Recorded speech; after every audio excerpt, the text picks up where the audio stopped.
Hello everyone, how are you doing? This is MD Tech here with another quick tutorial. In today's tutorial I'm going to show you guys how to resolve the Windows Update error 8007000E you're getting on your Windows computer. So this should hopefully be a pretty straightforward tutorial, and without further ado, let's go ahead and jump right into it.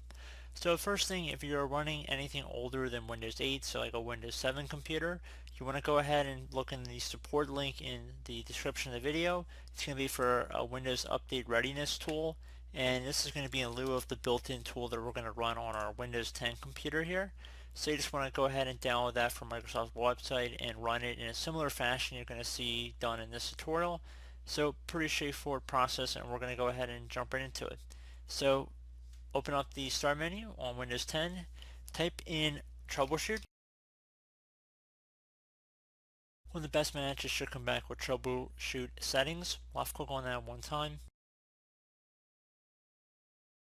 Underneath Get Up and Running, left click on where it says Windows Update, resolve problems that prevent you from updating Windows, and then left click on Run the Troubleshooter.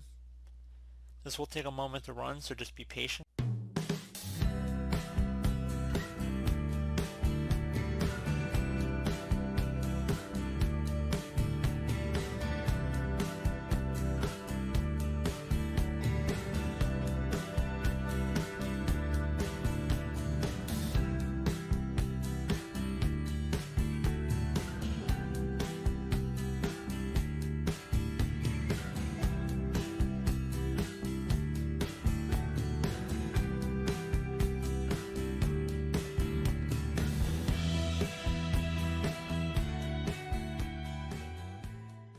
So it may or may not be able to identify the problem. In your case, hopefully it will say it was able to fix corrupt files. Click on Close. Once it's done, restart your computer. It's what I would suggest to try and do.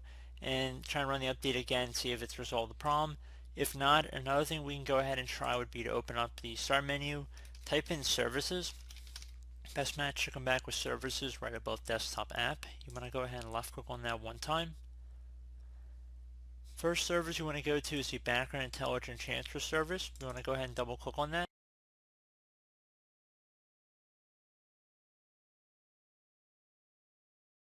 You want to go ahead and double click on that.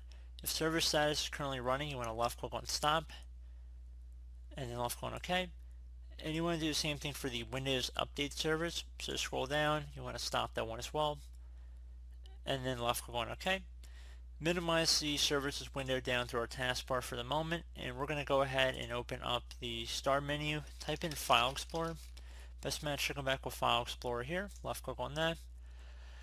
Now on the left side you want to left click on this PC and then select your local disk where Windows is installed on. Most people it should be the C drive, but it'll probably also say local disk, and there should be a little icon of the Windows logo above the hard disk in case you have multiple drives listed in here. So I'm going to select that, and then I'm going to go ahead and double click on the Windows folder. Scroll down to Software Distribution right here and double click on that.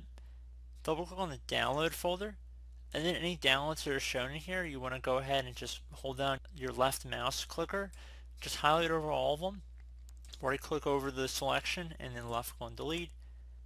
And there you go, guys. If you get anything that says that it cannot be deleted, just check mark to skip for remaining items like this, and then left click on OK.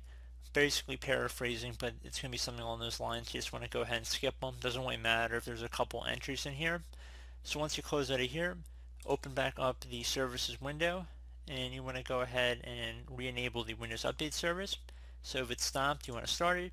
Also make sure startup type is set to automatic, and left click on OK. Same goes for the Background Intelligent Transfer service. However, if you want, you can keep it at automatic delayed start or automatic, whichever you prefer. And service status, you want to left click on Start, and it should say running, and then left click on OK. Close out of here, attempt to run an update again, and hopefully that should have been able to resolve the problem. So as always, thank you guys for watching this brief tutorial. I do hope I was able to help you out, and I do look forward to catching you all in the next tutorial. Goodbye.